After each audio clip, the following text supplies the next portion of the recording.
This is the Good Neighbor Podcast, the place where local businesses and neighbors come together. Here's your host, Hanna Cajan. Hello, and welcome to the Good Neighbor Podcast, Aurora, where our residents get to meet our local businesses. Today we have with us Rachel Reight, President of the Aurora Schools Foundation, and Elissa Katz, Vice President of the Aurora Schools Foundation. Welcome. Good morning. Thank you for having us. Yes, thank you for having us. Well, great. So tell us about the foundation. Yeah, so Hanna, I just want to say thank you to the Good Neighbors podcast for having us, and thank you to you for having us. We're excited to be able to talk about the Aurora Schools Foundation. ASF is a community-based organization that supports the Aurora City School District. The way that we do that is by funding innovative and imaginative grants that go beyond the school budget.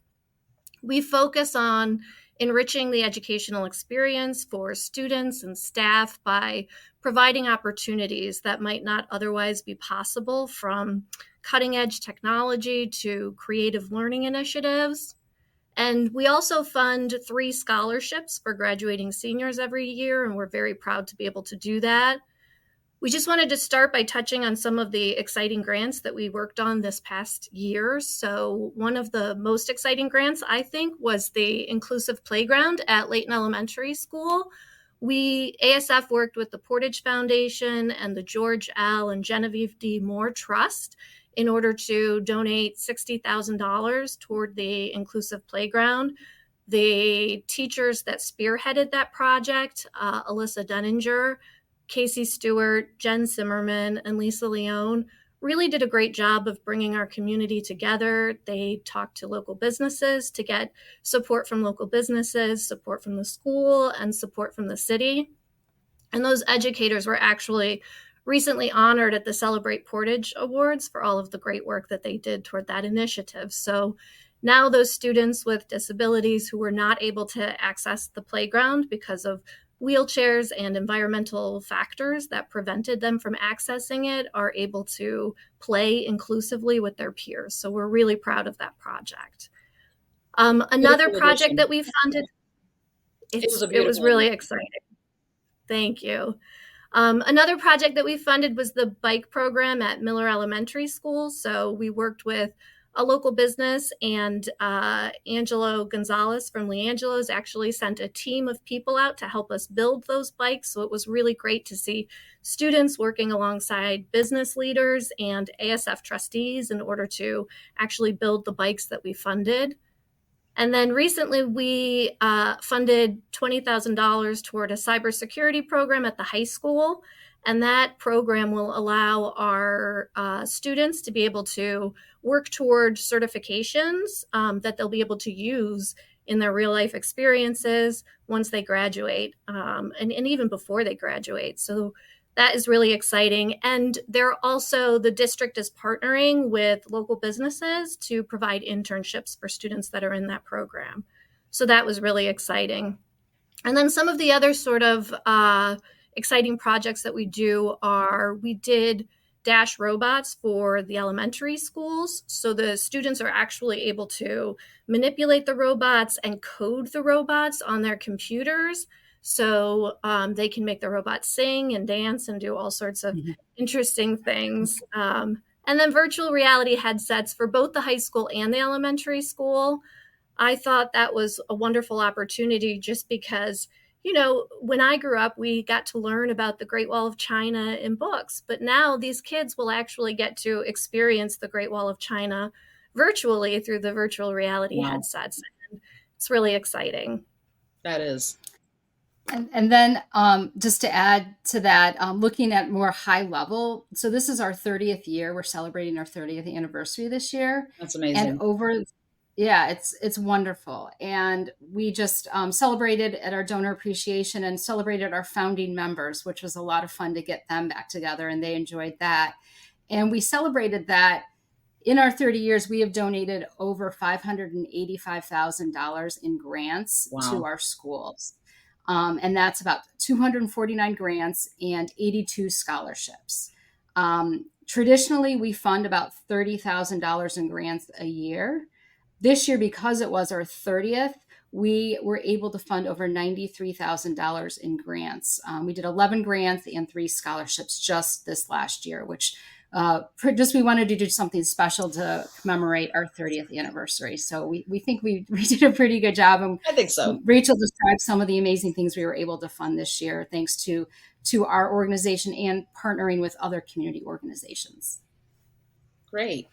So why don't you tell our listeners about your journey? How did you guys get involved in this?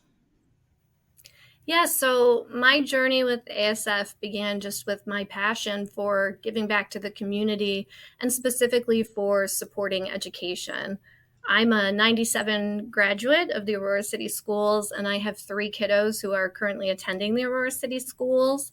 And I also am a labor and employment attorney, but I work with public schools.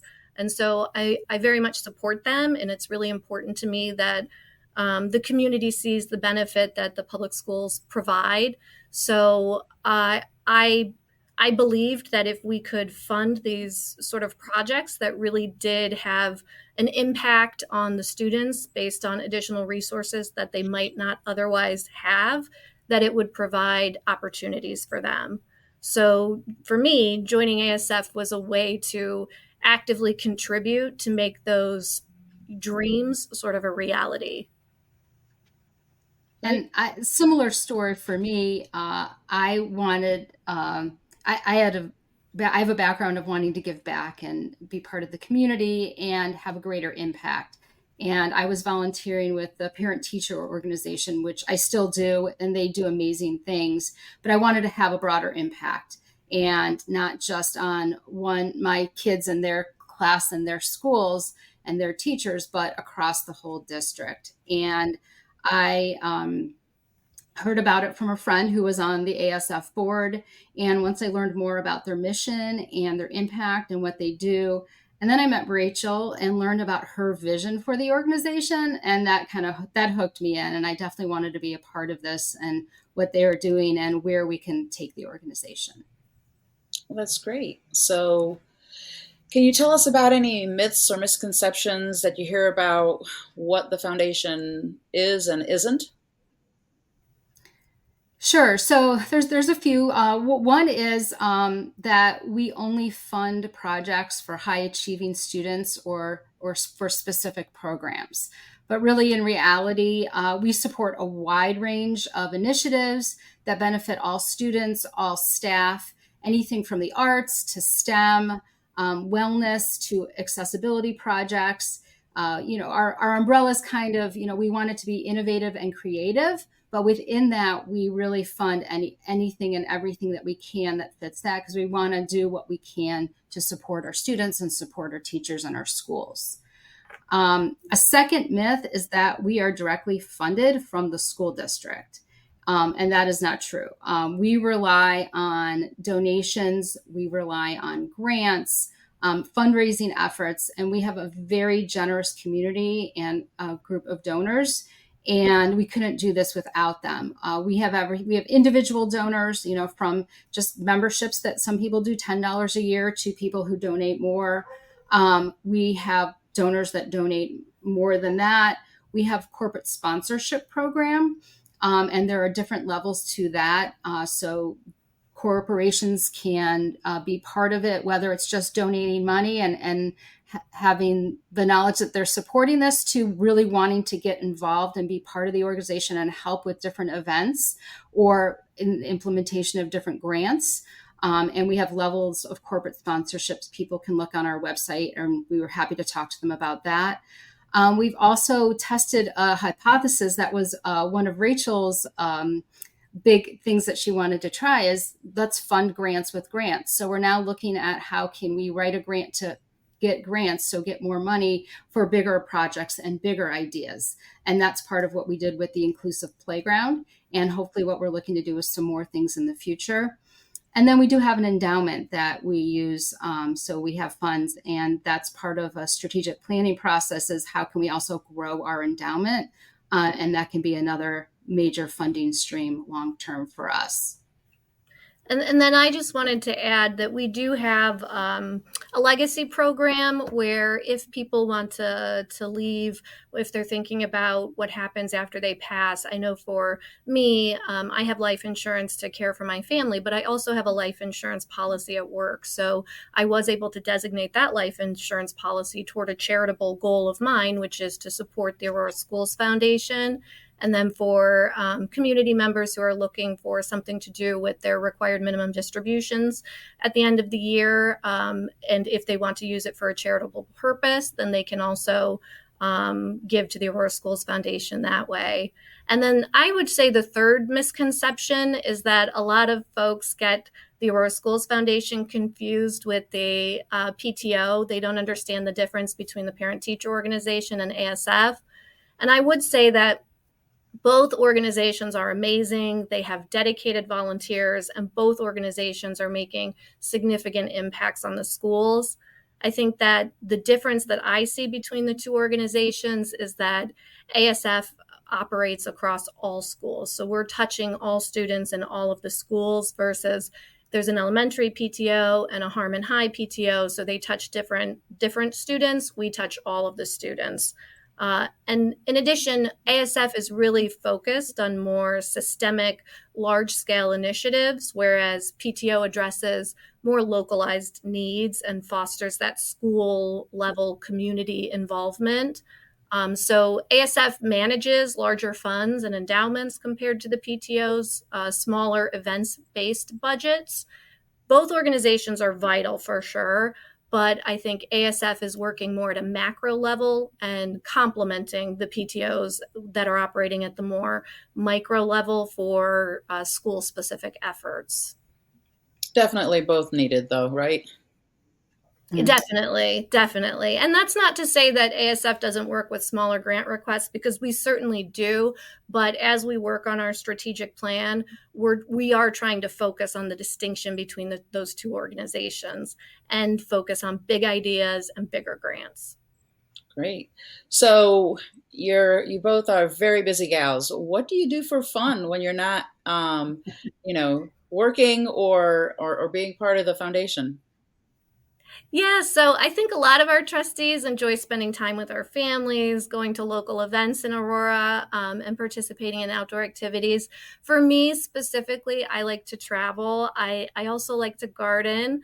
And reading is really important to me. So I have a pile of books next to my nightstand that I intend to get to at some point, but I slowly work my way through them as time goes on. But I do think that it's really important to balance the meaningful work that we do with those moments of joy and relaxation. And mine's going to sound very similar. I in my free time, I do spend a lot of time with my family. It's very important to me.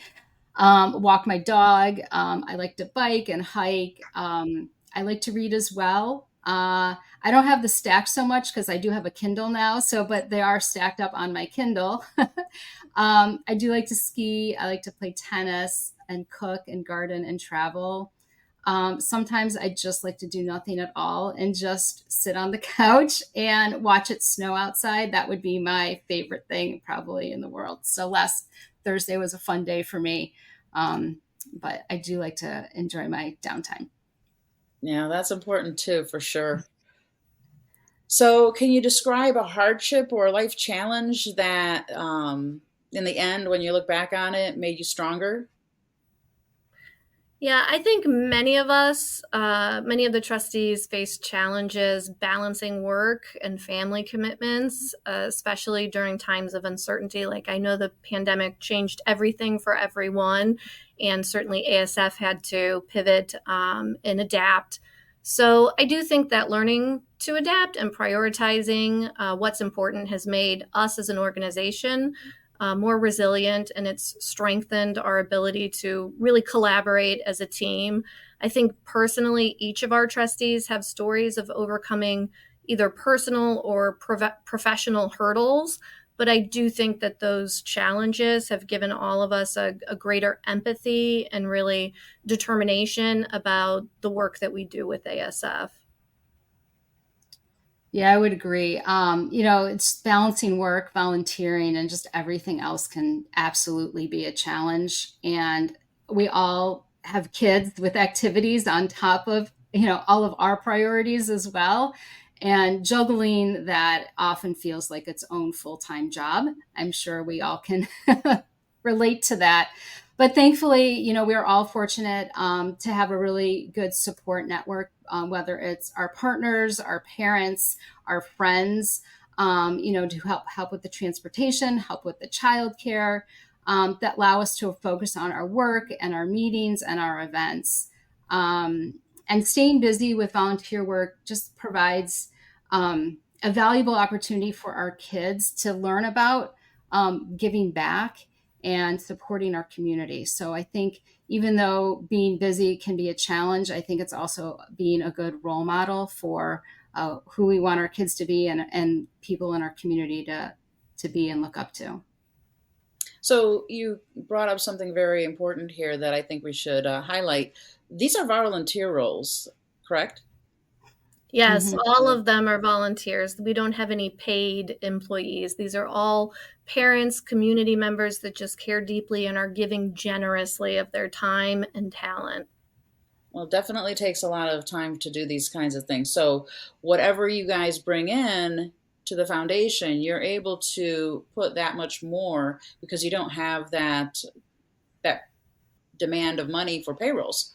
So that's pretty fantastic. What is the one thing we wish our listeners knew about the foundation? So we would want your listeners to know that every contribution to ASF, no matter how small, makes a meaningful difference. Whether it's attending our events, making a donation, or volunteering, your support directly impacts the students and staff in our schools. We want people to know that ASF is always looking for fresh ideas. We're always looking for new trustees. And there's a role for everyone who wants to help our schools thrive. Some of the ways that we engage with our community is through community outreach. We do participate in the 4th of July parade.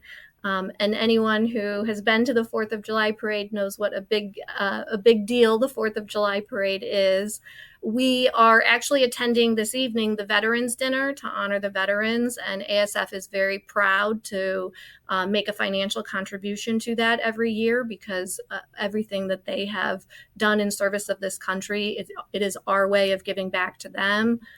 We also attend the Scholarship Awards Night to actually present the scholarships that we provide for the graduating seniors.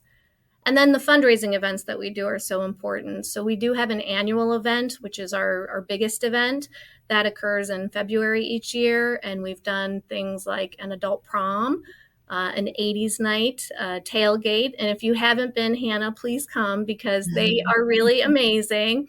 We do have one coming up February 22nd of 2025, we have a Western-themed event, and that's going to take place at the Center Mills at 6 o'clock. So if you're available, we'd love to see you or your listeners there. We have the save the date that's gone out, but there'll be additional details about that fundraiser that'll be forthcoming. And most recently, we did a family movie night. So we actually rented out the Aurora movie theater to show a movie about a student with cerebral palsy who needed a device to help her be able to communicate. And we were very proud to be able to host that family movie night, but it was even more meaningful because ASF has actually funded those kinds of communication devices for the students here in Aurora. So it was really nice to see that connection between the work that we do and to drive it home to the families and the donors. And then we also do community partnerships. So as a board, the way that we collaborate with others to improve our efficiency and the way that we're doing things for the foundation is we attend nonprofit conferences to learn from other nonprofits about what they're doing, what works for them, and what resources we can bring back to the foundation. We also roundtable with other foundations, so it's really interesting to learn from the Orange Schools Foundation. What are they doing? The Chagrin Falls Schools Foundation, what are they doing? So that we can learn from each other and share resources. And then just collaboration with community organizations. It's been really an important part of our strategic planning to be able to partner with the PTO to be able to fund certain grants or to reach out to other local nonprofits to work with them. So really trying to figure out what resources we can use and how we can collaborate together to make the schools more successful. Sounds wonderful. So you mentioned getting involved. How can our listeners learn more, contact you, stop by? Where can they reach out and get a hold of you? So our website, which is Aurora Schools with an S, foundation.org, has all of our information, whether it's the events Rachel talked about or corporate sponsorship or donation. Everything is there. If they want to contact us, they can contact us through that website. Or if they want to send an email directly, Rachel is president at auroraschoolsfoundation.org. I am VP at auroraschoolsfoundation.org. They can follow us on social media. We're on Facebook, we're on Insta, we're on X. So they can follow us that way. They can attend our events, and they can get that information from Facebook or from our website or contacting us. And we are always there to talk, whether it's in person or online or over the phone. So, please reach out, ask questions. If you want to get involved, we'd love to have more people being part of our events and our board and just getting the word out about the great work that our organization does for the community. Sounds great. Well, thank you so much for joining us today. It's been a pleasure learning about the Aurora Schools Foundation. Thank you so much for having us, Hanna. This has really been a pleasure getting to talk with you and getting to talk with your listeners. So thank you. Yes. Thank you so much. This is wonderful. We appreciate it. Glad to do it. Thank you for listening to the Good Neighbor Podcast. To nominate your favorite local businesses to be featured on the show, go to gnpaurora.com.